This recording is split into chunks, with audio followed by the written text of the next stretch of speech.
the road, a good driver must keep certain things in mind. For example, they have to check their rearview mirror to see what's going on behind them. Always check your speedometer to make sure you're not going too fast. Never forget to buckle up your safety belt. And keep an eye on the road in front of you to see what's going on with the traffic. This is the same concept as what happens on the water. All right, Tina, we ready to go? I'm ready. Life jacket. Check. Lights. Check. Engine cutoff. What button is that string, one? the string. Okay, check. And horn.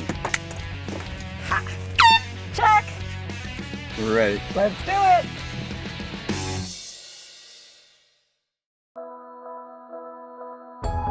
Tim, today we've been talking about all of the things that we can do to be safe in individual situations, along with some of the key principles of the navigation rules. What are some other responsibilities for boat operators? Well, I'm glad you asked. It is the responsibility of every boat operator to take all necessary action to avoid a collision, taking into account the weather, vessel traffic, limits of other vessels, and visibility.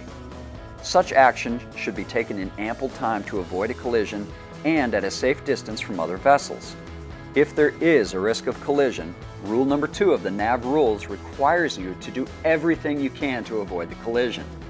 When operating a boat, there can be many distractions on the water.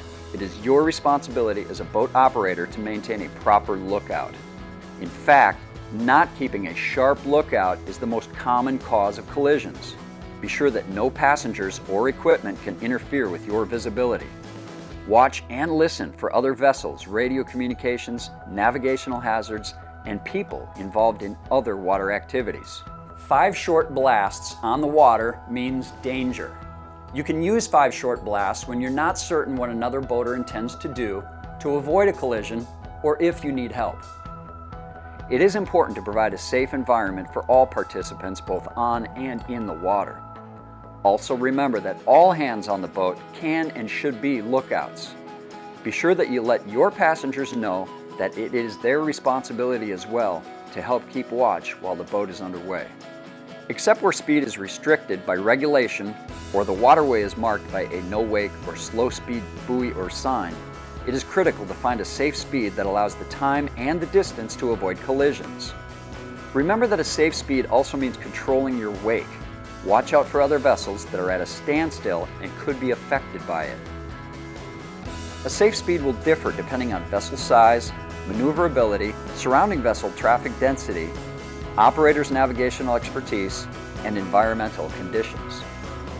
Bigger boats have a larger turning radius, so be sure that you take into account the size of your vessel when assessing the appropriate speed. A vessel of any size should take proper precautions to avoid surrounding traffic. In restricted environmental conditions, such as at night, or when fog, mist, rain, snow, or even wind affects visibility, always reduce speed and navigate with extreme caution.